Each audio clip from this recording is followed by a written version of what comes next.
אז יש לנו פה חדר בריחה של הבית של שרלוק הולמס, ואנחנו יכולים ללחוץ ולראות מידע או שאלות. אפשר לעבור לקיר הזה, לסלון של שרלוק הולמס. בואו נלחץ פה. ואנחנו יכולים לגרור, ללחוץ, לעשות כל דבר. יש לנו למשל פאזל, ואנחנו יכולים לקחת את חלקי הפאזל ולחבר אותם. נראה לי שזה פחות מתאים. ראיתי פה. לא? אוקיי, כנראה שזה כן היה מתאים, אבל הבנתם את הרעיון.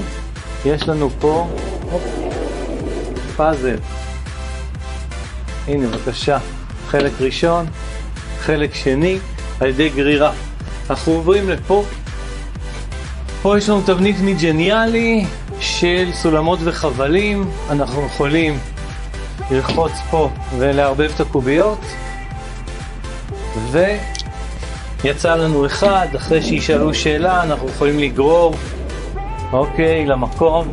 קבוצה תלמידים משחקת פה. קבוצה תלמידים אחרת משחקת פה בחדר בריחה על שביל ישראל. קבוצת תלמידים נוספת משחקת על שביל בריחה בשביל ישראל, הם לוחצים על X, וזה תבנית של ג'ניאלי, לא צריך להגדיר עוד ספוטים, פשוט איך שהתבנית היא הופכת להיות טאץ'. שאלה אמריקאית שחושפת את הפאזל, אז אם עונים נכון, ירד החלק של הפאזל, הדבר הזה מוכן, רק אפשר להטמיע את השאלות שלנו. נחשף עוד חלק, יש לנו פה תבנית של גלגל המזל, אנחנו עונים נכון, ולוחצים, ושוב, עונים על שאלה, זה תבנית כמובן. אוקיי, נלחץ שוב. עוברים לסיור הווירטואלי שלנו. בואו ניקח את הסיור לפה. אוקיי.